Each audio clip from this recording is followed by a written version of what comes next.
Hi. Today is the beginning of our devotional series that we're calling Christ Amid the Hurting. I want to take a very short, quick look each morning with you at a biblical text that I believe can influence and speak into your life by the Lord's Spirit. This morning, I want to look at a short story in the book of Acts that I think we can all empathize with. Chapter 27, technically verses 13 to 44, but I want to hone in mostly on 13 to 25.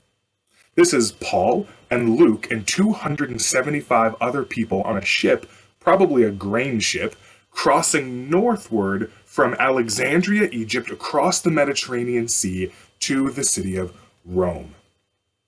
Acts 27:13 reads, "When a gentle wind from the south sprang up, they thought they had achieved their purpose." The south wind was gently blowing, and it seemed as though there was going to be a season in their lives of quite literally smooth sailing.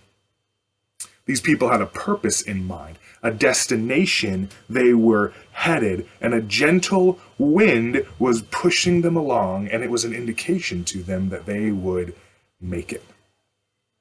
This story in the book of Acts, though, does not end with this ship reaching its destination unscathed. It becomes like many of our lives, storm-tossed.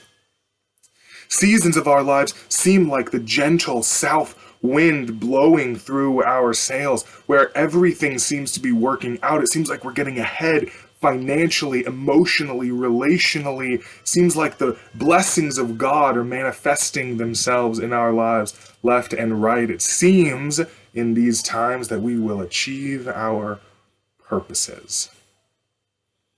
Yet we all know that the gentle south winds of sailing in our lives often come to a storm-tossed end. The things which seem to be going well in our lives, our families, our work, and in other places, crash against the rocks of the sea and appear to be dashed to pieces, like Paul and his shipwreck.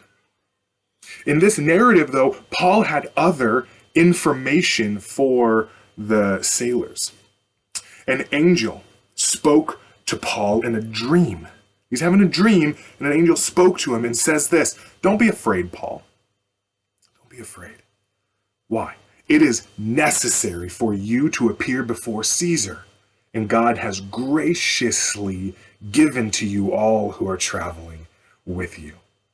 God promised Paul that he and his traveling companions would live. And in the storm-tossed reality of their purposes being exchanged for a shipwreck, a promise from God of life was more than enough to hold on to. The ships of our lives are small and fragile. We and our own earthly purposes are no match for the gale force of the winds and the waves, which will undoubtedly crash against us. But our God is bigger than the sea. Our God is more powerful than the wind. Our God is more purposeful than the rampage of the storm. Matthew 28, speaking of Christ, he says, "All authority has been given to me in heaven and on earth." This means that all authority over your life, Christ has, and all authority over the storm, Christ has. But he doesn't only have a promise of authority, he also speaks a promise of life to your soul. John 10:10, "But the thief comes to steal, kill, and destroy. But I, Christ, have come to give you life, and life to the fullest." In other words, the thief is the storm tossing you around on the sea, but I am greater than the storm and promise to deliver you and to bring you into myself, to bring you into my life. It's a beautiful promise for the life of the follower of Christ. And in this season of your life, and in every season of your life, where your purposes seem to be thwarted by the waves, remember these realities, these three important truths. Number one, God is personally concerned with you and your life and your soul.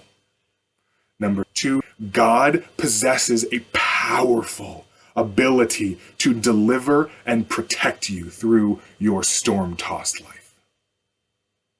And number three, God has a claim of possession on you so that in whatever season you are in, your life will accomplish his purposes for your good and ultimately for his glory.